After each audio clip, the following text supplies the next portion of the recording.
Ei, Pontezinha! Tudo bem com vocês? Estamos aqui para mais um domingo aprendendo com pessoas da Bíblia como nós podemos ser corajosos, porque Deus nos ajuda. Isso mesmo, tia Dani. Ai, eu adoro ouvir essas histórias, porque de vez em quando eu fico com medo, sabe? Eu tenho medo de fazer algumas tarefas, eu acho que são muito difíceis, mas eu vou aprendendo com todas essas histórias que a gente pode ser corajoso em Jesus, que Ele pode nos ajudar, não é verdade? É verdade. Ai, hoje eu e o tio Thiago, nós vamos cantar uma música que fala sobre isso. Vamos cantar? Hora da música!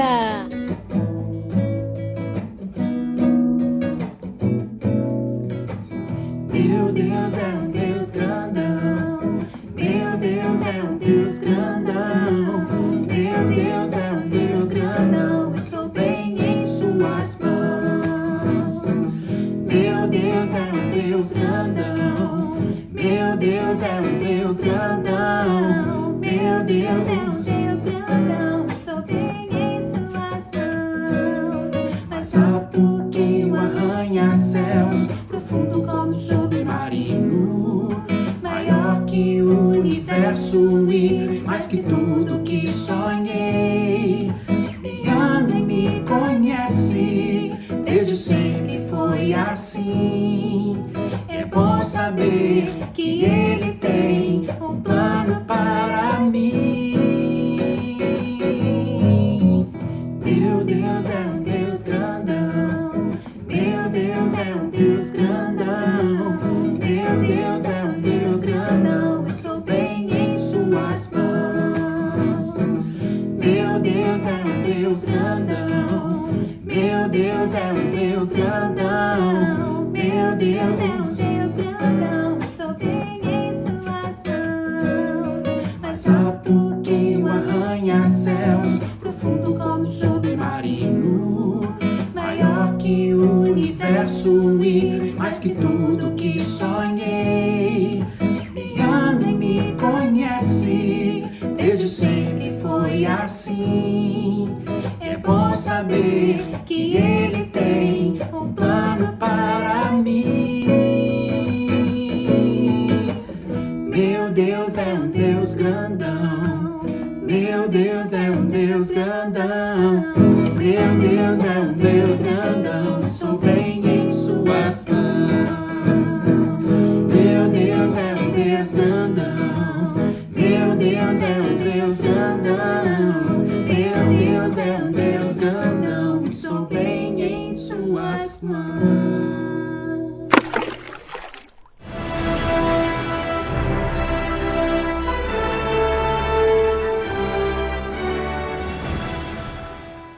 Oi, turma, tudo bem? Fico muito feliz de ver vocês e é tão bom a gente se encontrar por aqui. Hoje eu tenho uma tarefa para fazer e eu tô procurando as minhas ferramentas. Eu sabia que eu tinha deixado aqui em algum lugar. Agora eu tô preparado. A minha vizinha tá precisando de uns reparos lá no jardim dela, lá no quintal. Aquele quintal verdinho, tão gostoso, bom demais para ficar brincando. Eu preferia ficar brincando lá, sabe?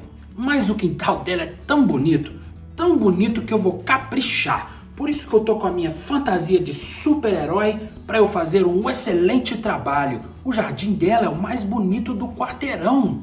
Bom, eu vou trabalhar um pouquinho naquele jardim e daqui a pouco eu volto. Hora da história! Hoje vamos ouvir uma história verdadeira da Bíblia sobre uma irmã mais velha chamada Miriam. Ela teve que ser muito corajosa para cuidar do seu irmãozinho. Miriam tinha um irmãozinho chamado Moisés. Olha que graça! Um dia, um rei muito mau chamado Faraó decidiu que todos os bebês, meninos hebreus que nascessem, deveriam morrer. Quando a mãe de Miriam soube disso, ela planejou algo para manter o bebê Moisés seguro. Então, ela colocou o bebezinho num cesto. Depois ela pegou o cesto com o bebê Moisés e colocou escondido no mato, bem pertinho do rio, e disse para Miriam vigiá-lo. Nossa, mas a Miriam tinha que ser muito corajosa. Ela se escondeu no mato e cuidou do irmão mais novo, Moisés. Ela ficou observando o cesto de longe para ver o que ia acontecer. Enquanto isso, a filha de Faraó desceu para o rio Nilo para tomar banho. Ela e todas as suas servas andavam pela margem do rio. A princesa reparou algo entre os juncos e a margem. Era um cesto e pediu para sua serva apanhá-lo. Quando a princesa abriu, ela viu lá dentro do cesto um bebê chorando. Miriam sabia que precisava ser corajosa para ajudar seu irmão. Ela também sabia que Deus estava com ela e ela poderia ser corajosa com a ajuda de Deus. Então ela se levantou para falar com a princesa. E ela chegou assim e disse: "Oi, princesa, eu conheço alguém que pode te ajudar a cuidar desse bebê. Você quer que eu vá buscá-la?" E a princesa respondeu: "Sim, eu quero." Miriam então foi buscar a sua mãe. Quando a mãe chegou, a princesa lhe disse: "Leve este menino e amamente-o para mim. Eu lhe pagarei por isso." E assim aconteceu. O menino cresceu saudável e sua mãe o levou para a filha de Faraó, que cuidou dele e o chamou de Moisés. Uau! Vocês viram? Cuidar do irmão dá um grande trabalho. Olha, eu achando que cuidar do jardim era trabalhoso, né, pessoal? Mas uma coisa eu aprendi. Eu posso sim ser corajoso, porque Deus me ajuda, Ele está comigo. Até mais, pessoal. Depois a gente vai aprender mais juntos. Hora do versículo. Agora é a hora do nosso versículo. É um versículo muito legal que a gente tem visto nesses últimos episódios. Vamos juntos? Primeira vez eu vou falar. Depois nós vamos fazer os gestos. E depois nós vamos fazer tudo junto. Então vamos. Sejam fortes e corajosos. Não tenham medo, pois o Senhor, o seu Deus, vai com vocês. E agora eu vou fazer só os gestos. E você repete aí, você fala o versículo e eu vou fazendo os gestos daqui, tá bom?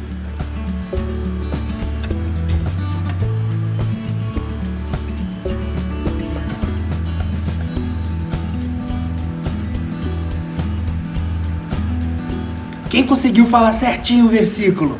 Vamos falar junto com os gestos agora? Vamos lá. Sejam fortes e corajosos.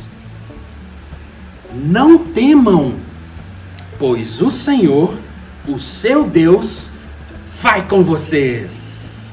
Esse versículo está em Deuteronômio, capítulo 31, verso 6. Mão na massa. Oi, Pontezinha! Tudo bem com vocês? Na história de hoje, vimos como Miriam foi corajosa ao ajudar seu irmão a atravessar o rio e chegar até a princesa. Então vamos fazer um rio para colocar Moisés? Isso, vamos fazer? Para fazermos o seu rio, você vai precisar de uma garrafa d'água, óleo mineral, corante azul, cola, glitter, um pedacinho de pano para ser o cestinho e miçangas. Então vamos fazer o rio? Comece montando no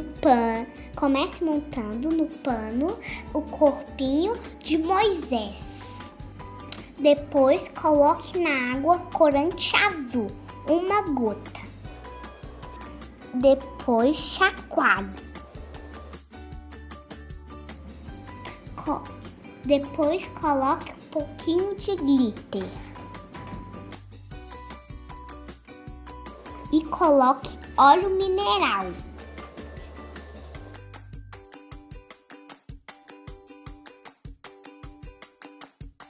Depois coloque o Moisés para flutuar. E o nosso rio ficou pronto e o Moisés já está boiando.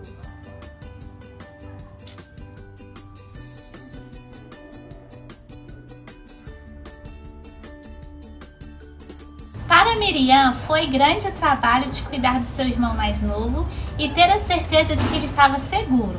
Beijos e até a próxima. Tchau, Pontezinha.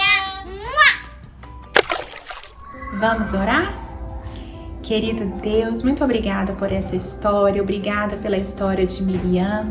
Nós aprendemos, Deus, com ela, que desde pequenina teve que cuidar do seu irmão, algo que era tão trabalhoso, e o Senhor a ajudou.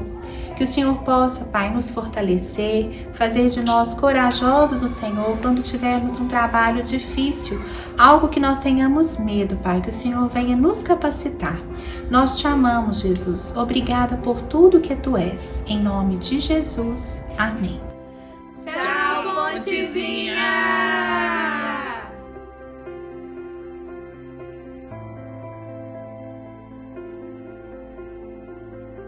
Na história de hoje, vimos como Miriam foi corajosa ao ajudar o seu irmão a atravessar o rio. Eu tô olhando pra mim. Na história de hoje, vimos como Miriam foi corajosa. Tá tudo mentira.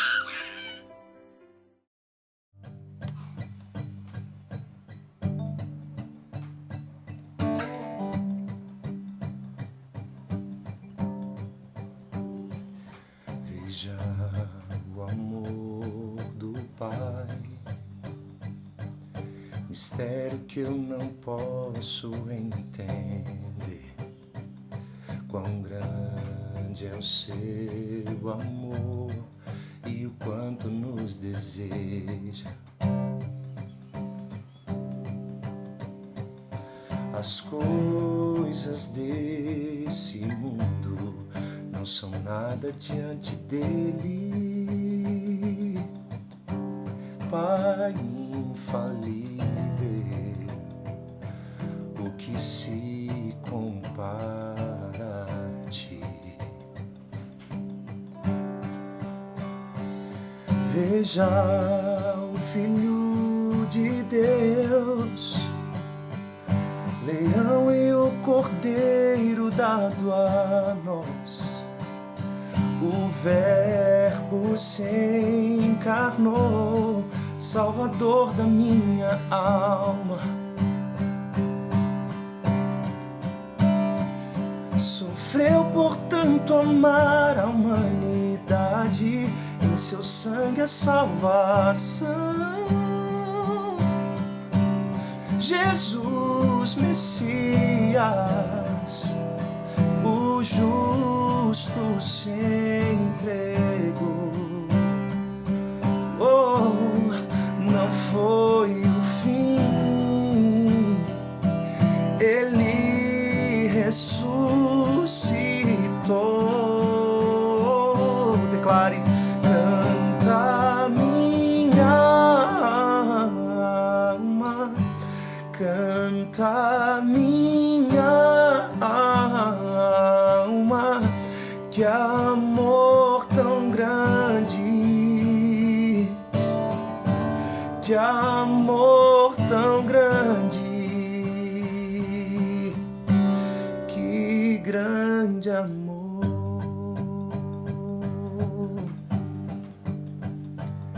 Veja, comigo está o Espírito queimando em meu ser, amigo e protetor, que me leva à verdade. traz luz ao meu perdido coração, até o tempo aqui finda.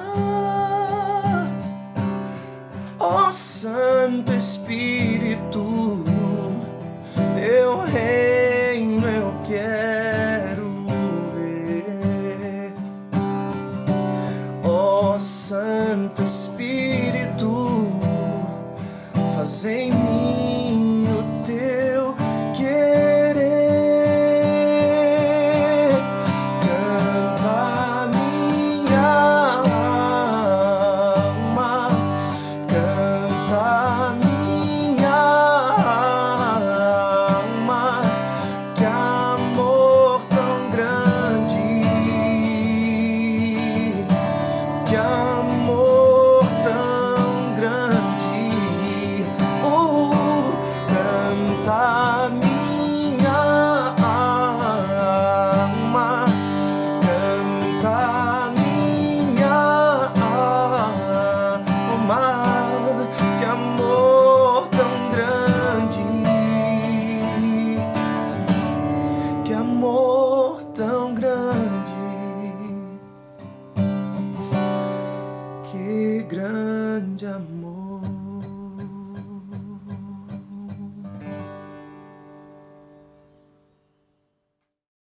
Olá, família! Tudo bem com vocês? Prazer estarmos aqui mais um domingo celebrando o Senhor Jesus. Tenha certeza que nós manteremos o nosso culto online, porque é um prazer chegar nas casas de uma maneira que eu e você, que a gente possa receber da palavra do Senhor de uma maneira leve e da forma que você entenda. Por isso, todo domingo nós estamos preparando algo especial somente para aqueles irmãos que estão em casa e que decidiram ainda não estar presentes no nosso culto presencial. Então, mas você que está assistindo e você quer fazer parte do nosso culto presencial todo domingo, acontece às 10 da manhã e às 18h30. Nós temos também já esse espaço para os nossos adolescentes e também para as nossas crianças, tudo dentro das normas de segurança. Tenho certeza que você será abençoado se for fazendo parte dessa família generosa que Deus tem nos dado. Por isso, vamos agradecer ao Cordeiro de Deus que tira o pecado do mundo. Somos gratos pela obra de Jesus na nossa vida e queremos que ela seja desenvolvida pelo Espírito Santo a cada dia. Por isso, abra seu coração.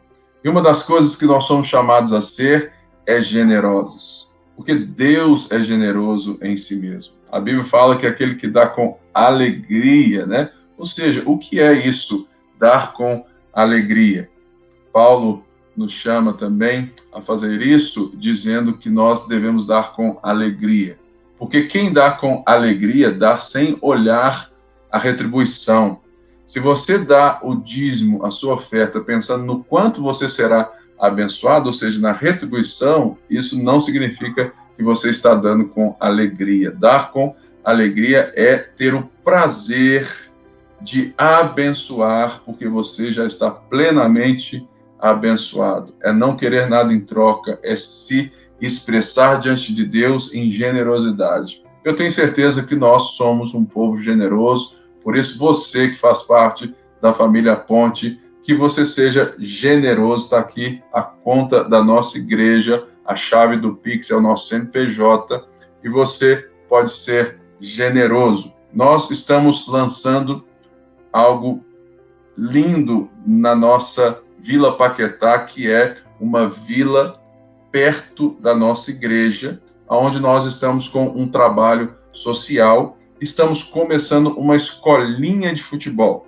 Por isso eu quero que você também possa abençoar esse projeto dessa escolinha. Nós precisamos de R$2.000 para comprar as coisas para essa escolinha. É cone, é bola, é colete, tem muita coisa, né, envolvida que vai muito além do futebol. Se você quiser dar uma oferta específica, eu quero te desafiar a fazer uma oferta com o 01 no centavo. ou seja, todas as ofertas que entrarem na nossa conta a partir de agora com o 01 no centavo. Então, falou assim, Pipe, eu vou dar R$100, você vai dar R$100,01. Pipe, eu vou dar R$500, Pipe, eu vou dar 50, eu vou dar R$10, vou dar R$1, você vai dar R$1,01 para nós sabermos que é uma oferta direcionada para o projeto de futebol, né, na Vila Paquetá, que nós estamos dando início como a Ponte BH, ok? Tenha certeza disso. No próximo domingo, nós vamos ter a ceia. A ceia, então, vai acontecer aqui também. Então, no próximo domingo, se programe, você que está ficando em casa, para assistir esse culto com o pão e o vinho na mão, que nós vamos celebrar a nossa união com Cristo e a obra de Cristo na nossa vida, que nos uniu para, né, um propósito como Igreja do Senhor. E também, no culto presencial, nós vamos ter a prestação de contas da nossa igreja do último período. A nossa igreja é uma igreja conciliar, é uma igreja que é gerida por um conselho de pastores e diáconos, né? Então, nós temos o hábito de prestar contas e estamos fazendo isso agora, todos os meses, junto com a ceia, para incentivar você a sinceridade, para que você veja como que é a nossa igreja e que você se sinta parte. E qualquer dúvida que você tiver, você pode também vir a qualquer diácono e pastor e perguntar. Então, no próximo culto, ceia do Senhor e prestação de contas no culto presencial. A ceia também aqui no culto online. E agora eu quero convidar o meu amigo, né, aquele que está junto comigo há mais de 20 anos, e que tem uma palavra especial para você, Felipe Americano. Deus te abençoe, que Deus te use em nome de Jesus. Olá, tudo bem? Meu nome é Felipe Americano, é um prazer estar aqui com você compartilhando a palavra hoje, a gente dando sequência aí à série. A gente vai ver hoje a epístola 1 João, capítulo 3. Então, você pode aí já abrindo sua Bíblia e vamos acompanhar. E ela vai falar um pouco sobre a filiação de Deus, a santidade de Deus. E eu queria te levar dentro disso a fazer uma reflexão sobre a nossa filiação de Deus, porque muitas vezes a gente perde a noção do valor e da grandiosidade disso. E a gente vai ver que logo no início, no primeiro versículo, é chamada a nossa atenção para lembrar disso. Mas eu queria te contar uma história de um rapaz, uma história verídica de um rapaz com 17 anos, que ele vivia em um orfanato e ele não sabia se ele teria ainda uma família. O sonho dele era ter uma família e viveu no orfanato a vida inteira. E aos 17 anos e alguns meses, ele já sem esperança, porque aos 18 anos completados, esse jovem, ele não pode mais morar no orfanato, ele tem que tocar a vida, ele já sai dali, ele não sabe nem onde iria morar, né? Então, ele chama Williams e ele foi adotado vamos dizer, aí, aos 48 minutos do segundo tempo, faltando poucos meses para concluir 18 anos. E eu fiquei lendo esse texto que a gente vai ver e lembrando sobre a adoção, sobre o que Williams viveu. Né? Nós fomos adotados por Deus e o que isso implica, né? Nós somos filhos hoje, o que isso implica para nós. A gente estava como ele também, sem esperança, sem possibilidade de ter uma família, sem uma possibilidade de vislumbrar um futuro. E isso aconteceu com ele, mas isso também aconteceu conosco. A gente não tinha perspectiva, a gente estava condenado pelo nosso pecado e Jesus veio e fez essa obra grandiosa. Por isso a gente vai começar a ler o texto aqui, no primeiro versículo, né? Vamos lá no capítulo 3, primeira epístola de João, capítulo 3, versículo 1. Vede que grande amor nos tem concedido o Pai, a ponto de sermos chamados filhos de Deus. E, de fato, somos filhos de Deus. Por essa razão, o mundo não nos conhece, porquanto não o conheceu a ele mesmo. Vede aquela expressão que quer chamar a nossa atenção para falar assim, olha isso aqui, olha, vede, olha, não esquece disso, presta atenção. Nós fomos chamados filhos de Deus. Olha como foi uma grandiosa obra que Deus fez em nossa vida. A gente estava perdido, a gente não tinha perspectiva de salvação, porque por nós mesmos a gente não poderia alcançar qualquer perdão e cumprir qualquer lei, e a gente foi chamado por Deus como filho. E de fato, como esse versículo fala, nós somos filhos de Deus. Deus, ele fez tudo isso a nosso favor. Por isso a gente tem que lembrar que a obra que Jesus fez por nós, ela é uma obra redentora. A gente foi salvo. Jesus não veio simplesmente para passar um tempo aqui pelo mundo, ele veio cumprir um propósito que Deus tinha de redenção das nossas vidas. E é importante também a gente sempre lembrar que o que ele fez foi por motivação dele e iniciativa dele. Não fomos nós que chamamos a atenção de Deus, mas foi Deus que nos amou primeiro. E isso a gente deve sempre lembrar, e esse texto já começa falando sobre isso, e isso deve ser sempre a base de como a gente enxerga toda a Escritura. Isso é o Evangelho. E isso é a base daquilo que a gente vai falar sobre isso agora. E isso deve ser a base da nossa vida. Porque se a gente não compreender o perdão, a justificação, a redenção, tudo isso que Jesus fez por nós, muitas vezes a gente vai ter uma fé pautada por regras. E isso é muito perigoso. E aqui fala, nesse versículo, que por essa razão o mundo não nos conhece, porquanto não o conheceu a ele mesmo. Ou seja, Jesus veio e ele veio como Messias, veio como Salvador, e muitos, os judeus, os religiosos daquela época, eles não reconheceram essa vinda de Jesus como Messias. Então eles olhavam, eles reconheciam as virtudes de Jesus, eles viam até as curas de Jesus, só que Jesus para eles não era esse Salvador. E em muitas religiões da atualidade ainda, o Jesus é admirado, Jesus é como um profeta, mas ele é colocado como mais um profeta, e não como alguém que veio ao mundo para se entregar pelos nossos pecados e para nos salvar. Por isso esse trecho fala que o mundo não reconheceu e muitas vezes não vai nos reconhecer como filhos de Deus. E no próximo a gente vê aí no versículo 2, amados, agora somos filhos de Deus e ainda não se manifestou o que haveremos de ser. Sabemos que quando ele se manifestar, seremos semelhantes a ele, porque haveremos de vê-lo como ele é. Na próxima vinda, no retorno de Jesus, nós seremos completamente restaurados. E todos sabemos, como o Pipe até gosta de falar, já somos, mas ainda não. Deus nos resgatou da prisão do pecado.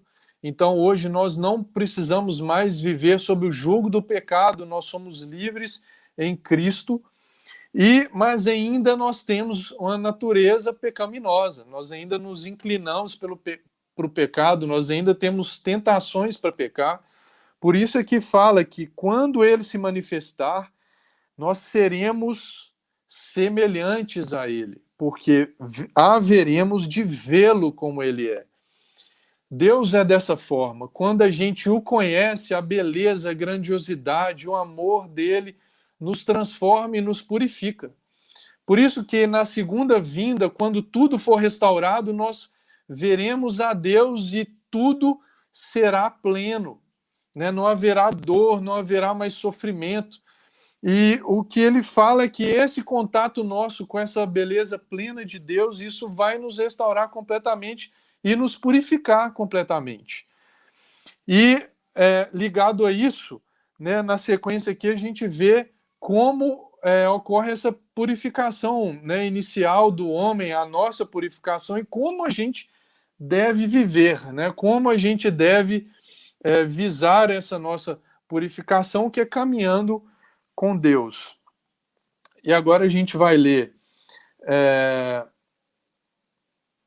o versículo 3. E assim mesmo se purifica todo o que nele tem esta esperança, assim como ele é puro. Ou seja, é purificado todo aquele que coloca a sua esperança em Deus, todo aquele que coloca a sua esperança em Cristo, na obra de Cristo. Ou seja, colocar a esperança é o mesmo significado que confiar. Colocar a esperança é nos apoiar sobre, é como se a gente estivesse sobre Jesus e Jesus conduzindo a nossa vida, Jesus sendo a base sólida para a nossa vida. E a partir daí nós tomamos todas as nossas atitudes e todas as nossas decisões sempre pautadas nessa base. É Jesus que nos transforma, é Jesus que nos leva a viver a vida de uma forma como Deus deseja. Por isso, a esperança nossa está sobre Ele. É sobre Ele que nós colocamos a nossa condição de vida.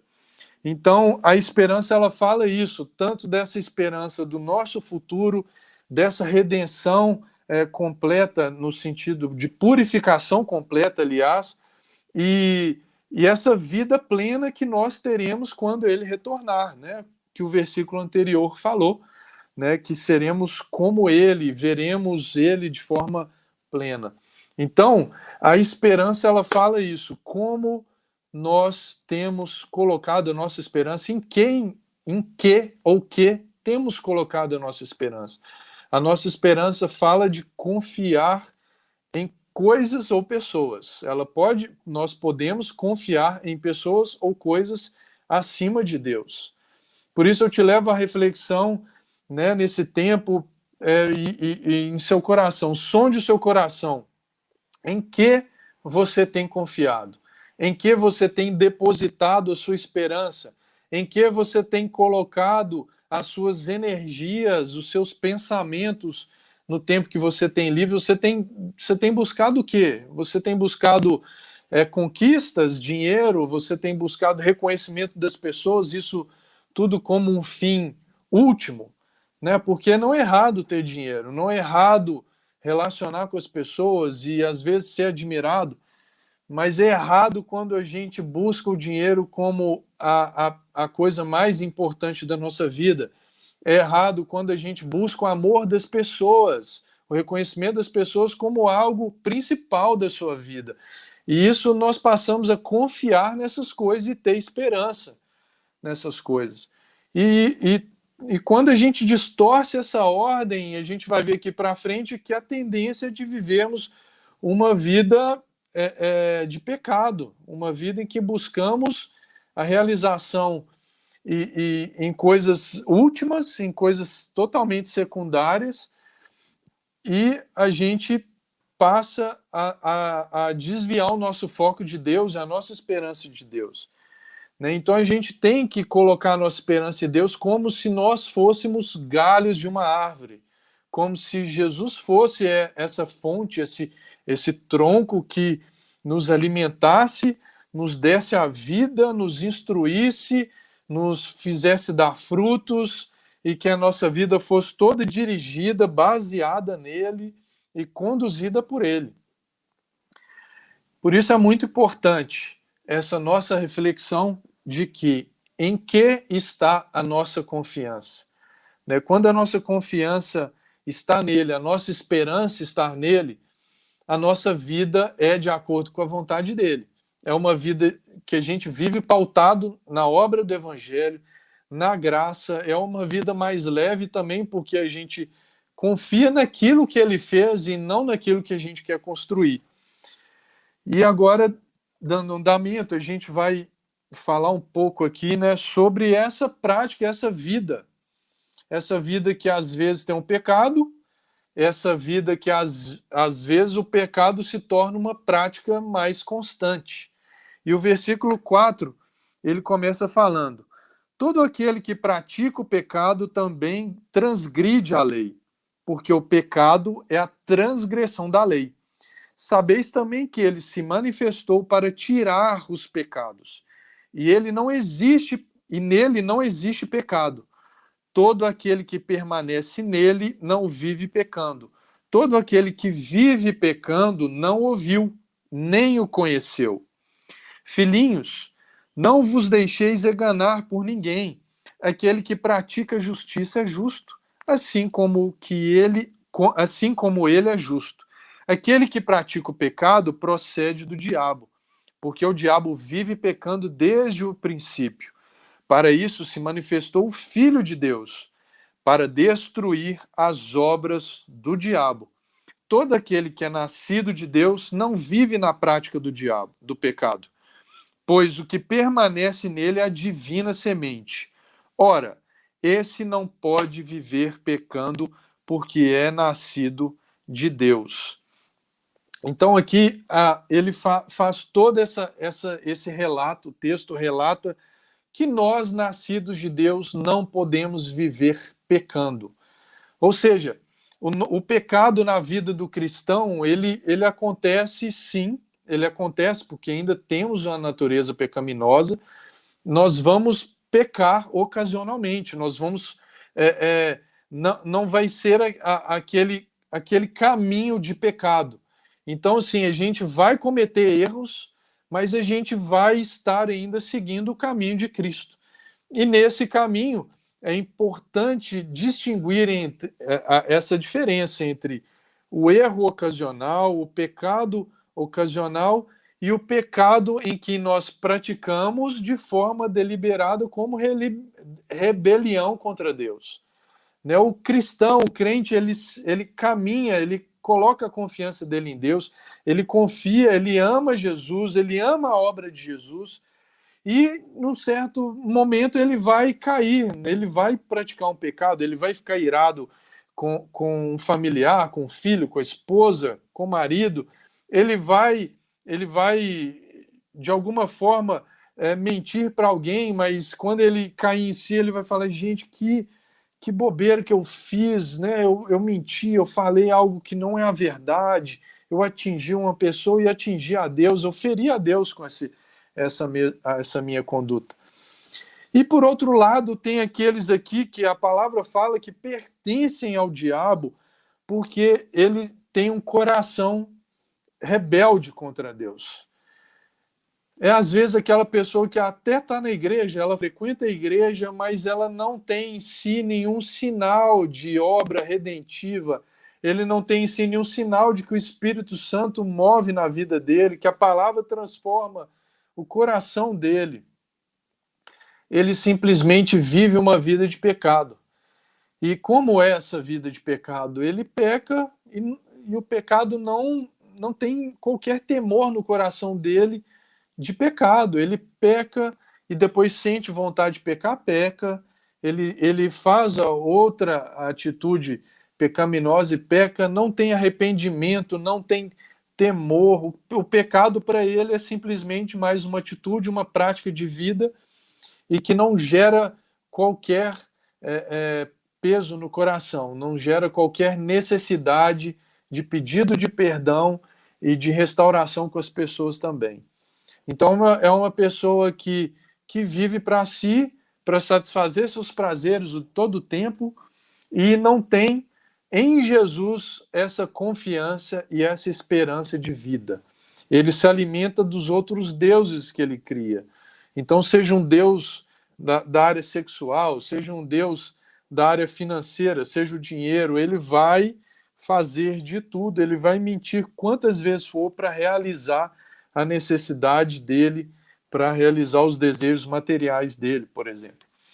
Então, é muito importante a gente distinguir essas duas maneiras de viver, porque até dentro da igreja elas podem ser vividas, né? Porque a gente vai ver que a nossa santidade, o nosso caminho de purificação com Deus, ele está muito aliado à forma como nós vivemos com as pessoas, não a forma como nós lidamos e participamos de um culto na nossa igreja. Não tem a ver com cantar músicas, não tem a ver simplesmente com orações, mas tem a ver como relacionamento com Deus e depois como nós nos expressamos com os nossos irmãos. Então, eu queria só ressaltar a importância da gente colocar esses dois paralelos entre aquele que é religioso e aquele que é o verdadeiro cristão salvo pela graça e filho de Deus. Né, o religioso ele está muito preocupado com os atos externos dele. Ele está muito preocupado em se mostrar para as pessoas como alguém moralmente correto. Ele enxerga os seus atos e as suas condutas como uma forma de conquistar o favor de Deus. Né? Ele age como se fosse fazer uma média com Deus para Deus realizar os desejos dele. Ele se acha bom e merecedor da salvação. Ele acha que ele é capaz de cumprir a lei e dar o check ali, o Vzinho em todos os requisitos da lei e vai alcançar a salvação porque ele é bom e ele consegue chegar lá.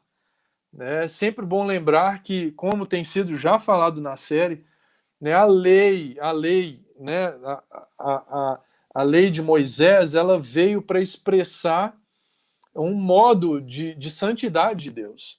E, ao mesmo tempo, ela veio para expor para nós, homens, que a gente não consegue cumprir ela na integralidade. E a consequência disso é o quê? Ela nos aponta para Deus, porque quando a gente reconhece, olha, essa lei aqui eu não consigo seguir, eu não vou conseguir ser salvo porque eu não cumpro essa lei, o que nos resta fazer? Estender os braços e falar, Deus, eu preciso do Senhor, eu preciso do Senhor na minha vida, e eu não sou capaz, a minha natureza é falha, e eu sou incapaz, e é nisso que a gente se coloca diante dele e se rende a ele. Esse religioso também, ele tem o foco, e a vida dele é cumprir regras. A vida dele é cumprir regras. Ele sempre está buscando cumprir uma regra, outra, porque a vida dele é isso. Gira em torno de mérito, gira em torno de querer ser o correto de cumpridor de regras, mesmo ele sabendo no fundo que ele é incapaz. Gente, é uma prisão. Viver para cumprir regras é uma prisão. É uma prisão porque você tem sobre si o peso e a responsabilidade da sua salvação.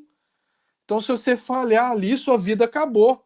Né? A crença nesse sentido de salvação por cumprir uma lei, ela é totalmente condenatória e pesada para quem vive dessa forma, porque a partir do momento que essa pessoa pisar na bola e errar, ela vai estar sem saída, ela não tem para onde ir. A não ser que ela chegue nesse momento em que ela vai, de fato, entender que Cristo é a saída para ela. E esse religioso também, ele tem uma grande mania de medir a espiritualidade alheia. Ele está focado nele, ele é tão moralista que ele quer cumprir as regras e ele fica de olho em assim, apontar o dedo do outro. O fulano fez isso, fulano fez aquilo, fulano fez isso. Isso é um retrato de alguém que vive por mérito. Né? Fica doente com o erro alheio, não tem graça, não tem perdão envolvido na forma como ele vive, na forma como ele pensa. E, por outro lado, o Filho de Deus, como esse texto fala, aquele que vive pela graça.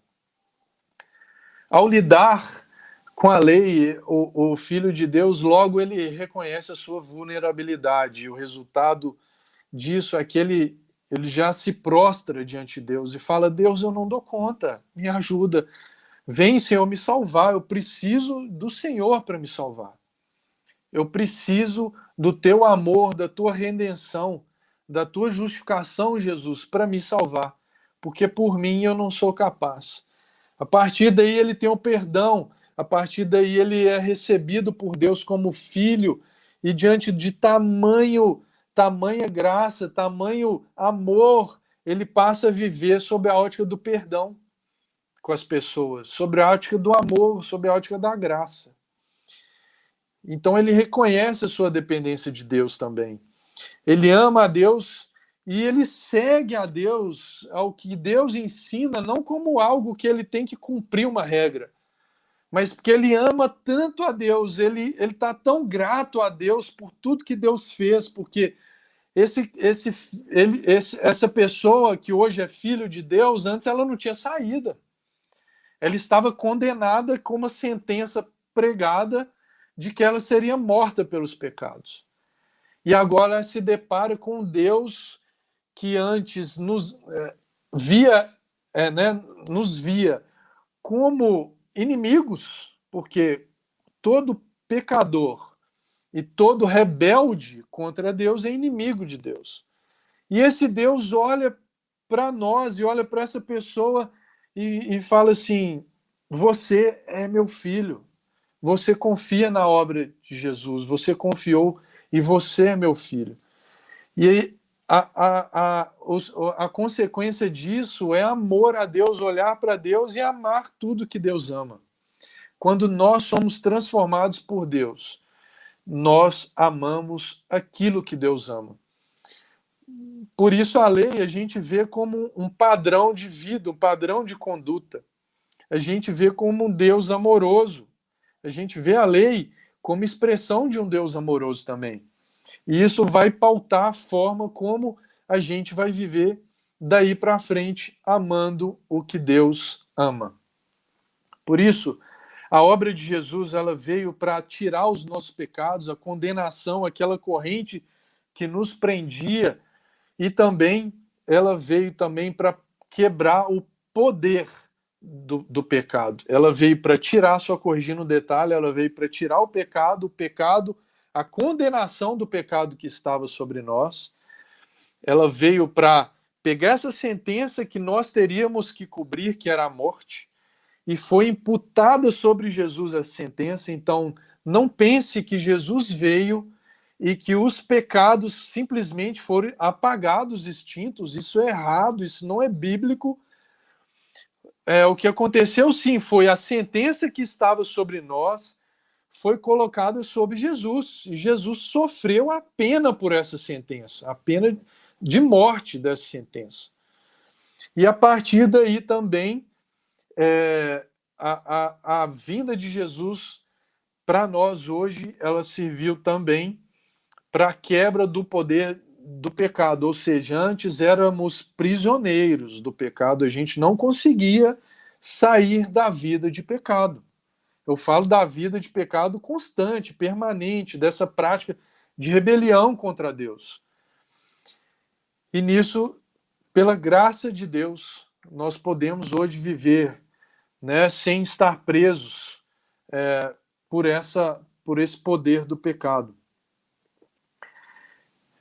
No versículo 6, a gente vê que todo aquele que permanece nele não vive pecando. Todo aquele que vive pecando não ouviu nem o conheceu. Então é essa prática que eu falei, viver pecando. Não é porque você comete um erro aqui e outro ali, mas é aquela prática deliberada, é alguém que percebe que existe um Deus, mas não está nem aí para Deus. É alguém que pratica um pecado, mas não existe qualquer senso de necessidade de pedir perdão, não tem arrependimento nesse coração. Por isso, irmãos, é possível sim uma pessoa que já viveu no caminho de Deus e começar a viver essa rebelião, ela começar a viver essa prática. Não deixe o seu coração endurecer com o pecado. Volte para Deus. Sabe, volte a admirar a obra de Jesus, amar a Deus, porque o que ele fez é gigante. por nós, e não tem como a gente agradecer, não tem como. E volte a olhar para Deus, para que seu coração esteja arrependido e veja em Deus, sim, aquele que pode te purificar de todo pecado. Do pecado aí que você não, às vezes não está conseguindo sair. Ou dessa vida que às vezes perdeu sentido, sua esperança está em outras coisas. E não na obra de Cristo, não na vida com Deus, no relacionamento com Deus. E dando sequência, Deus odeia o pecado. E por isso nós devemos também odiar o pecado. Se a obra de Deus nos leva a amar o que Deus ama, ela nos leva a odiar o que Deus odeia. Por isso, o pecado ele não pode ser mais uma coisa na nossa vida, mas quando a gente se depara com ele, a gente pratica, isso deve trazer o nosso coração ao coração de Deus, que não aceita o pecado e a gente não pode conviver com isso. A gente tem que tomar o caminho de volta. E essa vida de caminho com Deus ou caminho do diabo, né, o caminho de purificação, ou o caminho de alguém que vive na prática do pecado, a palavra fala aqui, né, no próximo versículo, no versículo 10, que isso é manifesto. Existem atitudes que elas mostram se a pessoa vive em pecado ou não. Então, no versículo 10, a gente vai ler até o 18, fala: nisso são manifestos os filhos de Deus e os filhos do diabo. Todo aquele que não pratica justiça não procede de Deus, nem aquele que não ama a seu irmão. Porque a mensagem que ouviste desde o princípio é essa, que nos amemos uns aos outros. Não segundo Caim, que era do maligno, e assassinou seu irmão. E por que o assassinou? Porque as suas obras eram más, e as do seu irmão justas. Irmãos, não vos maravilheis se o mundo vos odeia. Nós sabemos que já passamos da morte para a vida, porque amamos os irmãos. Aquele que não ama permanece na morte. Todo aquele que odeia seu irmão é assassino. Ora, vós sabeis que todo assassino não tem a vida eterna permanente em si. Nisto conhecemos o amor de Cristo. Nisto conhecemos o amor que Cristo deu a vida por nós. E devemos dar a nossa vida pelos irmãos. Ora, aquele que possui recursos desse mundo e vira seu irmão padecer necessidade e fechar o seu coração, como pode permanecer nele o amor de Deus? Filhinhos, não amemos de palavra, nem de língua, mas de fato e de verdade. Esse trecho fala sobre os frutos de uma vida de quem vive com Deus. Os frutos de uma vida de quem vive um caminho de purificação. Os frutos de alguém que não vive permanentemente no pecado.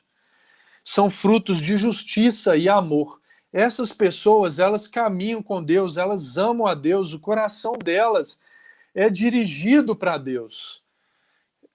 Deus está em todas as áreas dela, Deus está como base, como fundamento de tudo aquilo que ela faz. Por isso, esse caminho com Deus nos leva a amar mais as pessoas, porque Deus se entregou pelos irmãos, pelos nossos irmãos também. Então não tem como eu falar que eu sou filho de Deus e odeio o irmão a quem eu vejo, como a própria palavra fala. Não tem como, né? Lembrando daquela figuração que eu falei, né? Não tem como a gente ser galho da árvore de Cristo, né? Que é a nossa fonte, e o nosso galho produzir frutos de ódio, de morte. Como aqui citou Caim, né? Que tinha um ódio gigante do seu irmão Abel, que chegou ao ponto dele matar o seu irmão. E Caim foi repreendido por Deus. Né? O que eu estava exemplificando anteriormente sobre permanência no pecado é isso. É um retrato de Caim. Ele foi repreendido por Deus, mas a repreensão, a exortação, não trouxe qualquer mudança de coração em Caim. Caim não aceitou aquela repreensão. Caim não quis mudar. E isso, o coração dele continuou no pecado até chegar a matar ao seu irmão de tanto ódio que ele tinha. Por isso, os frutos da nossa vida, a gente tem que... isso é um indício, os frutos. Se a gente ama o nosso irmão, se a gente vive uma vida pautada na justiça de Deus, isso é um sinal. Isso é um sinal. E uma avaliação disso a gente vai ver aqui para frente. Mas sobre esse amor, a palavra nos ensina que quem não ama permanece na morte. E quem odeia o seu irmão é assassino e não tem a vida eterna. Né? Da mesma forma, a nossa forma de amar é de nos entregar. Né? Tem uma ação aí, nos entregar pelos irmãos, como Cristo se entregou por nós. Então, a palavra também fala, esse trecho que a gente leu, que amar é se entregar, e se entregar é agir. E não amar de simples palavra. Gente, amar só por falar não tem qualquer significado, porque o amor ele está conectado com a abnegação, como Jesus fez conosco, por nós, se entregou por nós. Está conectado com compaixão, que é ir em direção de alguém vulnerável emocionalmente, economicamente, ir atrás de alguém que está sofrendo. E nós vivemos hoje num contexto tão complicado em que a gente tem tanto acesso às pessoas através da tecnologia, mas parece que nós esfriamos mais os nossos relacionamentos. A gente acha que um simples envio de uma mensagem já vai acolher aquele irmão, aquela pessoa que a gente supostamente ou que a gente ama. Irmãos, o que a palavra nos ensina é de sermos presentes. Nós precisamos ser calorosos com aquele que é o foco do nosso amor. Nós precisamos, principalmente com aqueles que estão sofrendo, olhar no olho, estar perto. A gente não precisa nem de dar respostas, a gente só precisa, às vezes, como a palavra fala, chorar junto com os nossos irmãos que estão sofrendo. Mas isso requer presença, isso requer calor. Então, por isso que a palavra fala, não ame de palavra, não é amor. Né? Isso tem que ter presença, tem que ter calor. Né? Que esse amor de fato, como o texto fala, e como esse amor de verdade, em verdade. Né? A palavra também nos ensina que a gente não deve praticar um amor fingido, que não é amor, mas aquela conduta fingida de alguém que finge que ama. Mas nós devemos amar em verdade, com atos, com entrega. Esse é o padrão que Jesus nos ensinou. Com abnegação, com compaixão. E também por omissão. Muitas vezes nós odiamos ou nós deixamos de amar um irmão sendo omissos. João Calvino fala que se desejamos que aconteça algum mal a nosso irmão, mesmo que causado por outra pessoa, nós somos assassinos. Ou seja, a nossa conduta, a nossa forma de viver é amor. Se a gente deixou de amar, a gente está praticando o mal. C.S. Lewis fala sobre amar toda gente em geral pode ser uma desculpa para não amar ninguém em particular. Às vezes a gente, nas nossos pensamentos, meditações, a gente fala, não, mas eu não odeio ninguém, eu amo a todos os irmãos, mas dizer que ama a todos os irmãos muitas vezes pode ser uma resposta, uma desculpa para não amar ninguém específico que está precisando da sua ajuda. O próximo nosso é aquele em que nós vemos e que precisa da nossa ajuda. Então falar, eu amo todo mundo, isso aí simplesmente é uma desculpa para que o nosso amor seja concreto, verdadeiro e presente na vida do nosso irmão. E E existe uma outra citação aqui de Lloyd John Ogilvy, que não há vocação mais estimulante para o cristão do que ser um libertador de pessoas mediante expressões de amor humano, divinamente inspirado. Irmãos, eu posso te afirmar que não existe nada nessa vida nada melhor nessa vida do que nós sermos instrumento de Deus, do amor divino na vida de alguém. Quando a gente faz isso, a gente está reproduzindo o que Jesus fez por nós. A gente está reproduzindo o que nós fomos ensinados a fazer e que é a pauta, é a forma de viver do Filho de Deus, é o amor. Então não existe nada mais estimulante e mais realizador do que a gente poder ser expressão do amor humano quando a gente é divinamente inspirado, quando Deus fala, vai filho, abençoa aquela pessoa com seu amor, abençoa aquela pessoa com seu abraço. A gente deve ver isso como um privilégio da gente ajudar alguém e amar alguém, não como um peso. Porque aí volta aquela conduta do religioso. Ele vê esse incentivo em amar, ele fala assim, nossa, ele já coloca na listinha de tarefas dele, eu tenho que expressar meu amor para alguém. Né? Não é algo divinamente inspirado, mas é algo que vem com uma intenção de construir uma atitude de mérito próprio. Isso tem muita diferença. Por isso que muitas vezes existe um amor fingido.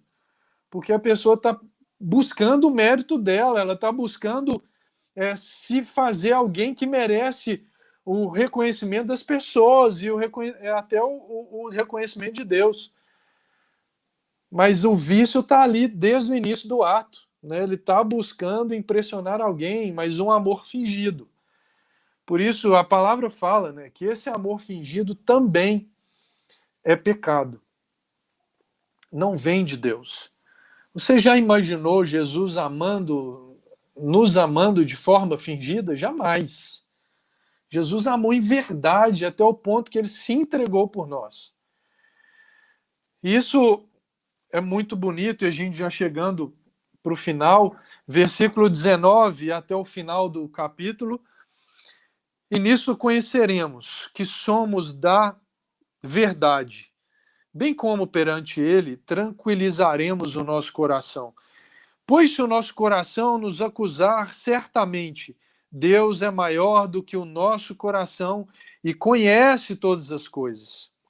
Amados, se o coração não nos acusar, temos confiança diante de Deus. E aquilo que pedimos dele, recebemos, porque guardamos os seus mandamentos e fazemos diante dele o que lhe é agradável. Ora, o seu mandamento é esse, que creiamos em o nome de seu Filho, Jesus Cristo, e nos amemos uns aos outros, segundo o mandamento que nos ordenou. E aquele que guarda os seus mandamentos permanece em Deus, e Deus nele. E nisso conhecemos que ele permanece em nós, pelo Espírito que nos deu. Irmãos, esse trecho fala sobre quando nós nos pegamos nos examinando.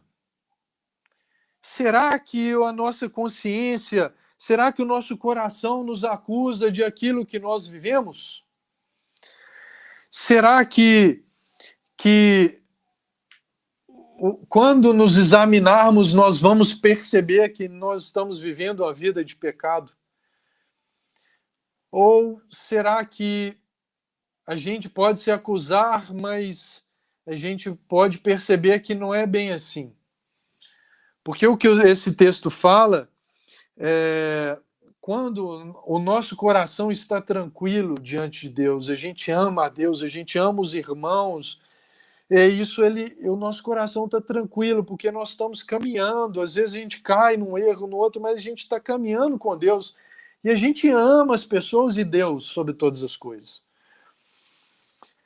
Mas pode ser que na nossa pecaminosidade, né, aqui fala no 20, pois se o nosso coração nos acusar, certamente Deus é maior que o nosso coração e conhece todas as coisas. Isso fala de vulnerabilidade, como eu falei anteriormente. Isso fala de um coração que se examina e, às vezes, por a vulnerabilidade, por ser um humano, a gente se cobra de ser a pessoa cumpridora de regras, de ser a pessoa perfeita. Mas nesse momento de cobrança, a gente pode até chegar a se autocondenar e a gente começa a se cobrar mais do que o próprio Deus nos cobra. Por isso, nesse momento, o texto fala que Deus é maior que o nosso coração e conhece todas as coisas. Deus está falando assim: filho, eu sei que você é vulnerável, eu sei que você ainda pratica erros, que você vai cair no seu caminho. Por isso, não se condene, você é meu filho. Não se condene, eu conheço o seu coração, eu conheço todas as coisas. E eu vou continuar te amando, te perdoando, te restaurando. Isso é essa obra de um Deus amoroso por nós. Por isso nós não devemos carregar o peso desses acidentes de pecado, mas a gente deve sim, quando a gente se deparar com isso, a gente deve se render mais a Ele, amar mais a Ele e seguir ainda mais a Ele. É uma expressão do amor gigante que alivia até a nossa própria autocondenação. Deus nos ama tanto, tanto, tanto, que Ele fala: eu conheço o seu coração, mas você ainda assim é meu filho. Você ainda assim é meu filho e fruto daquilo tudo que eu planejei e que eu trouxe para mim. E falando aqui, né, sobre essa oração, né, sobre pedido de oração, muitas vezes, quando as pessoas olham esse texto, podem enxergar ele de forma isolada, como eu vou cumprir o religioso, né? Eu vou cumprir os mandamentos e Deus vai obedecer, Deus vai seguir, Deus vai ter que seguir os meus pedidos. Não é nada disso. É aquele que caminha em purificação, ele vai sendo transformado, ele passa a ser chamado de filho. E ele vai caminhando tanto com Deus que o fruto da vida dele vem de Deus e cada vez mais Deus transforma a mente dele, transforma os desejos, a vida, todo o foco pelo qual ele vive a vida, né? Deus vai transformando isso tudo e até as orações dele são transformadas. Por isso que a Bíblia fala que Deus não ouve, né? Deus fala não para a oração em que é pautada em satisfazer desejos pessoais. Isso é a pessoa que vive no pecado. Ela está querendo usar Deus em prol dos seus ídolos, da sua vaidade. Nós devemos usar o nosso relacionamento com Deus, o nosso diálogo para Deus, para expressar os mesmos pedidos, para expressar os mesmos desejos como eu falei anteriormente, nós passamos a amar a Deus e passamos a amar o que Ele ama. As nossas orações vão refletir esse amor, essa caminhada nossa com Ele. Então até as nossas orações serão transformadas. E para finalizar, versículo 23, ora, o seu mandamento é esse, que creiamos em o nome do seu Filho, Jesus Cristo, e nos amemos uns aos outros, segundo o mandamento que nos ordenou. Crer é confiar, é acreditar, é colocar a nossa vida sob a base sólida de Jesus, sob a base sólida de Deus. Quando nós fazemos isso, todas as áreas da nossa vida são afetadas, todas as áreas são afetadas. A forma como a gente olha o dinheiro não tem problema. O problema é a gente olhar o dinheiro, que é uma coisa boa, como um Deus, como um fim. A forma como nós olhamos para os nossos amigos. não uma relação de consumo. Ah, o meu amigo não fez isso por mim e eu não vou mais amá-lo. Deus transforma isso. A nossa crença em Jesus, ela traz essa transformação, sabe por quê? Porque nós nos enxergamos como vulneráveis diante dele, como quem precisa de um Salvador, como quem precisa de uma saída. E esse caminho com ele vai nos transformar, até que nós começaremos a amar os nossos irmãos. Isso é o fruto de uma vida de quem caminha com Cristo. É o amor pelos irmãos, são as práticas de justiça. Por isso eu quero te encorajar a avaliar o seu coração nessa hora. Eu quero te encorajar a avaliar se você está caminhando com Cristo, porque se você frequenta uma igreja, isso não significa que você está caminhando com Cristo. Avalie em que está a sua confiança. E avalie se você tem produzido esses frutos de amor, esses frutos de justiça.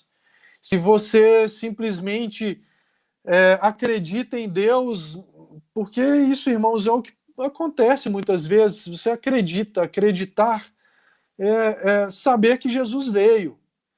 Mas Jesus não é o seu Salvador, aquele que transforma a sua vida.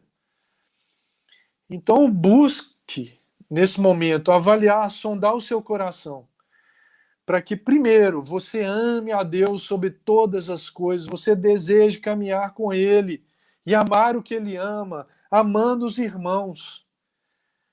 E isso é um sinal de alguém que caminha com Ele.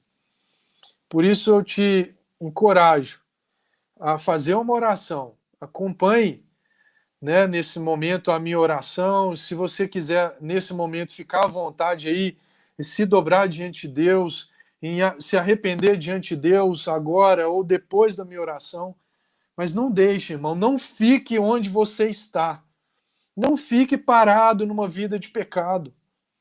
Não fique parado numa vida que não caminhe em direção ao amor de Deus. Não fique, irmão, não fique. Volte para Deus. Saia de uma vida de ruínas e caminhe amando a Deus sobre todas as coisas. Vamos orar, então? Pai, nós te agradecemos aqui pela tua palavra, Pai. Porque a tua palavra expõe uma verdade maravilhosa, que é a verdade do Evangelho, a verdade que transformou a nossa vida, o nosso coração, e deu esperança para nós, Pai. Nós estávamos presos, nós estávamos condenados, Pai, à morte. E o Senhor veio, enviou Jesus, Pai, até a nós, para nos perdoar dos nossos pecados, Pai, para imputar a Ele os nossos pecados, a condenação dos nossos pecados. E por isso nós podemos viver uma vida hoje livre da condenação do pecado, e uma vida de relacionamento com o Senhor, Pai. Nós podemos amar o Senhor, Pai. E nós te agradecemos pelo teu amor maravilhoso, gracioso, Pai, porque nós não merecemos nada disso. Isso é fruto de um Deus do Senhor, de um Deus amoroso. E que em gratidão, Pai, possamos viver amando os nossos irmãos, para uma vida em resposta em direção a eles.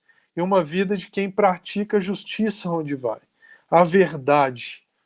E espalha amor por onde for, Pai. Em nome de Jesus. Amém. Vá em paz, irmão, e que Deus te abençoe.